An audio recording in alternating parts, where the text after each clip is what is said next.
Welcome to my YouTube automotive channel. In today's video I have a 2014 Chrysler Town & Country minivan, and I will be talking about main problems and issues with these vehicles. This video will apply to Town & Countries made from 2011 all the way up to 2016. Now, all the problems I will be mentioning are from my own experience. I'm in used car sales. I've sold probably almost 100 of these vehicles, and most of them come with same or similar problems. If this video was helpful, please consider supporting the channel by liking the videos, subscribing to the channel, or becoming a channel member. Before I start talking about the problems, I will just say that these are quite popular minivans. They are quite reliable, although they do have a couple of flaws like every vehicle, but nothing too major to be concerned about. If you do your due diligence, if you're on the market to buy this minivan, then you'll be good to go. Now, the main problem on these vehicles and the most expensive to fix are the transmissions. These Town & Country minivans share the transmission with Dodge Grand Caravans from 2011 to 2019, and those transmissions fail quite often. But the main reason why they fail, from my experience again, is that transmission lines start to leak, and then people keep driving, they don't fix it, and transmission runs low on oil, starts overheating, and then slowly starts to slip and eventually fails. Now, to prevent that, you want to make sure to keep an eye on the transmission lines, make sure the transmission oil is topped up, and also do regular transmission oil flushes and change the transmission filter. It's only like 1 hour labor to do it, and it takes around 5.6 liters of transmission oil, so it's not too bad, right? So keep maintaining it, but still sometimes these transmissions just fail. But good thing is there is lots of them available on used car salvages, car wreckages. They're quite expensive, between $1,000 and $1,500. So like I said, that's the biggest issue on these minivans, but not everyone fails. Like I said, if you maintain it, you will minimize that risk, right? But if you are buying a used minivan, make sure to test drive it, make sure it shifts smooth, there is no sudden shifts or slipping gears or things like that, and make sure to inspect the transmission lines and look under the vehicle and make sure there is no leaks from the transmission pan. So I will show you, like, these are the transmission lines, right? Right here, these two, and if they leak, they are not too expensive, they're quite easy to replace. And under the vehicle you want to make sure there is no leaks from the oil pan, right? So just around here, around the edges, all around the pan, that's where they like to leak, especially here on this side. So it's quite easy to spot it. And while you're underneath, also check the complete vehicle, right? Check for the other oil pan if there is no leaks, and always check this area around here. You see there used to be a leak here. Check if there's anything draining here, but I will talk about that later. Everything else I will talk about is not too expensive to fix, but fails quite often. And one of the things that always fails on these 3.6 liter engines is oil filter adapter housing. And once that starts to leak, it's very important to fix it, because those are usually quite major leaks and you don't want engine to be left out of oil. I've seen it happen a couple of times.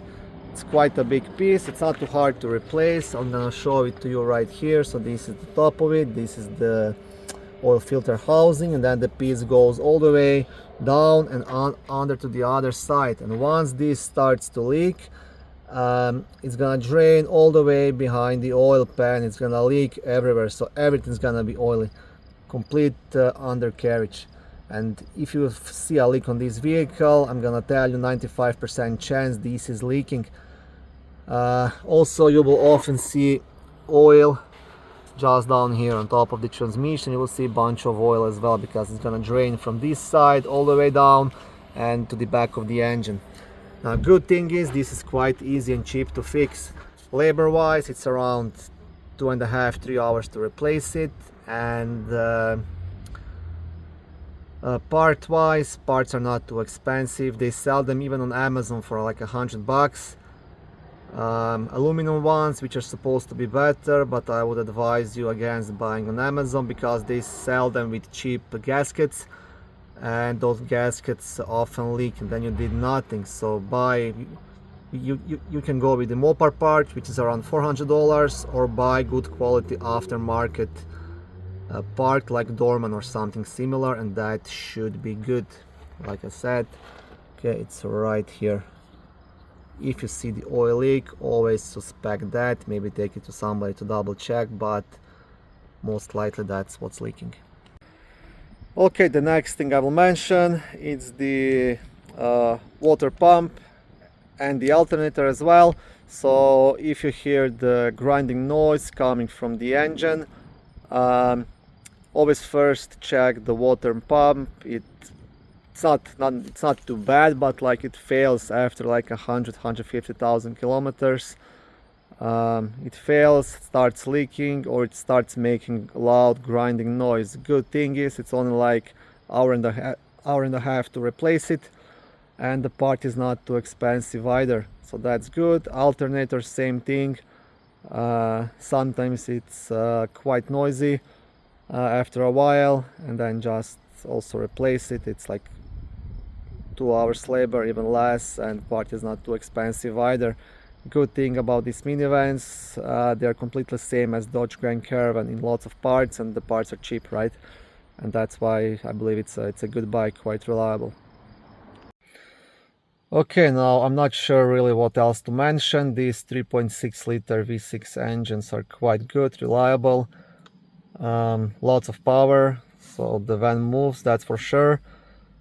I will mention problems with the radio. So these radios quite often fail. That's just how it is.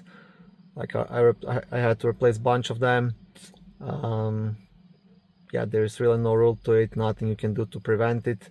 Sometimes they just stop working, or the buttons stop working, or the touchscreen stops working.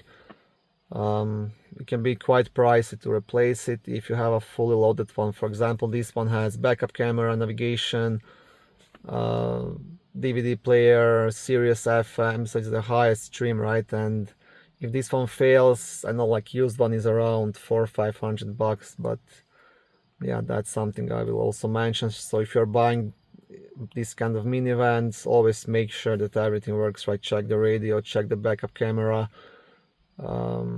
Yeah, if only backup camera is not working, then most likely it's the problem with the camera itself, because quite often debris and water gets into that area, and then the camera just fails and it has to be replaced. I have a video on my channel on how to replace it. It's not too bad.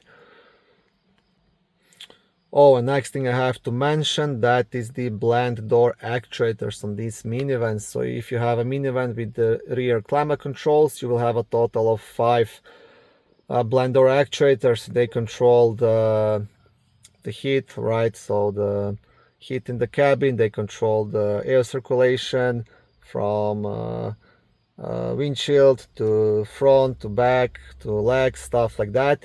Now these fail really often, like always, and you'll have like 2 or 3 of them just behind the glove box, and you'll have 2 of them in the back in the trunk area on the right side, right?